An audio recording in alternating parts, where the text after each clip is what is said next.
Hi guys, and welcome back to Alistair Davies Golf. Today's video is all about creating backspin with your wedges. So I want to talk you through a few components to creating backspin and also facets that I see with elite players when they pitch. And then also maybe a few little things you can try to increase the spin you generate with your wedges whilst pitching. So from using Trackman, there's various data that we know the best players in the world produce when they hit a pitch shot.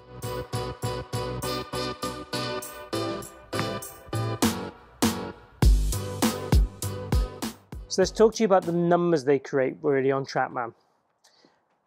All the best pitchers tend to launch their pitches around about 30 degrees or slightly less. If it's anything around that by 1 or 2 degrees, I'm fairly happy. But just under 30 degrees would be the ideal for me. They tend to have a smash factor of 1 or near as damn it 1. What this means is every mile-an-hour club head speed they put into the ball, it manifests itself in distance. So 1 mile-an-hour club head speed, 1 yard in distance. So for example, if I hit a shot 44 mile an hour, I'd want it to go 44 yards. So it helps with distance control calibration if we know that. Not that many players can tell you how fast they swing at the golf club, but it just means the tempo is kind of matched. They all tend to hit down on the golf ball. This number will be sort of 3 to 4 degrees down on the golf ball. Key thing also with this is we don't want to see the golf club traveling too much into the ground, even though it's traveling downwards. And I'll show you with a hula hoop in a minute what I mean by that. The spin axis on the ball from side to side will vary. Now, if we hit the ball with what I call cut spin, it'll reduce the smash factor so we can hit it harder. So that means we generate more spin by creating more club head speed. But a lot of them will tend to have a negative spin axis on the golf ball, which means the ball is actually moving right to left in the air. And I think the advantage in this is it tends to create a slightly shallower impact, which means we'll hit the ball slightly lower in the face, which generally tends to give us that lower launch that we're looking for. Depending on the center of gravity in the club, the lower in the face also might well generate a little bit more backspin too. Certainly higher up the face will reduce the backspin.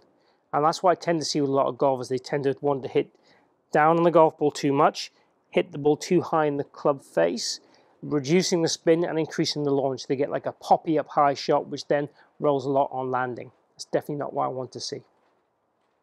Spin wise, we're looking for at least 1,000 revs of spin per 10 yards. So a 30-yard shot, at least 3,000 revs of spin. The best players will probably be for a 30-yard shot, about 4,500 worth of spin. So let's just hit a few shots, talk through the setup I want to see to achieve these numbers. So from a setup point of view, I want to see a narrow stance. It's not a power shot. I would work on about 2 club head widths apart. Ball position in the center of the stance. Far too many people move the ball too far back, this creating too downward a blow, and again, the strike getting too high in the face.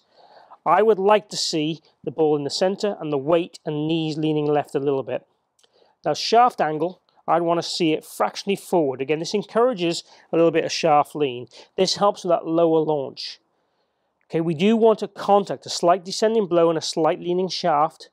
And then after contact, post-contact, I would like to see the club head, what I call reverse roll upwards, to encourage there to be slightly more loft on the club through impact, and that lower striking point to get that maximum spin.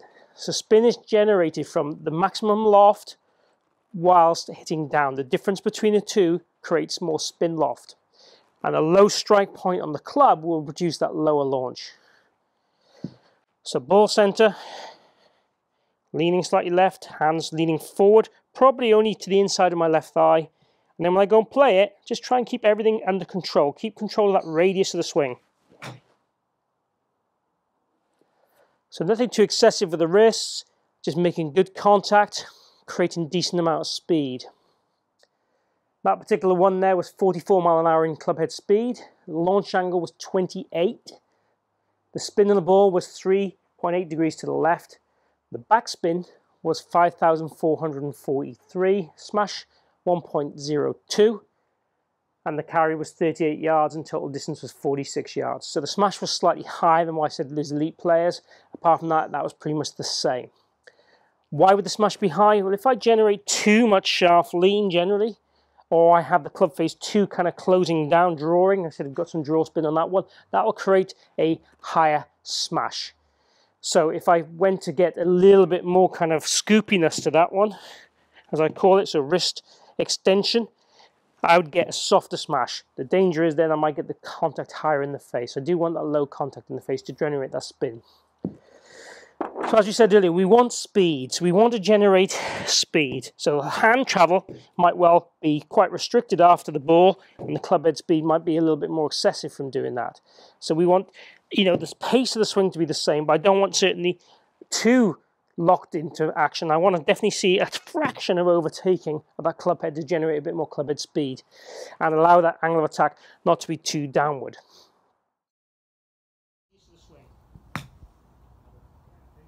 As I said earlier, I'll explain this angle of attack to you with this hula hoop.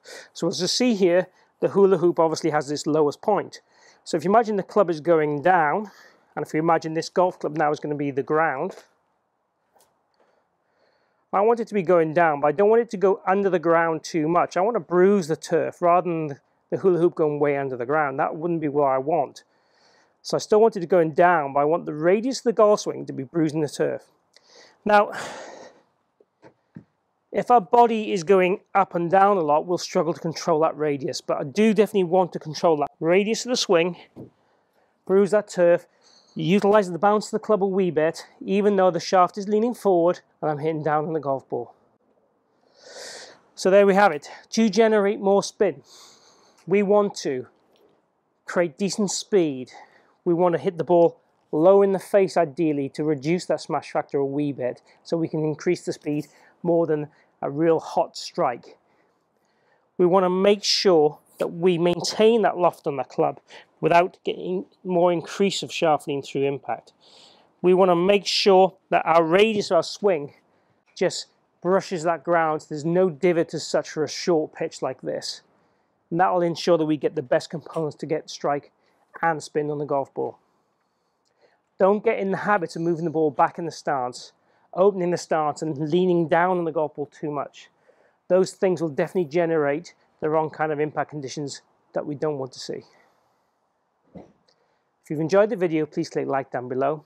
If you haven't subscribed already, please do so. I've got regular content coming every single week. And post any comments, particularly videos you want me to cover in the future. And thanks for watching.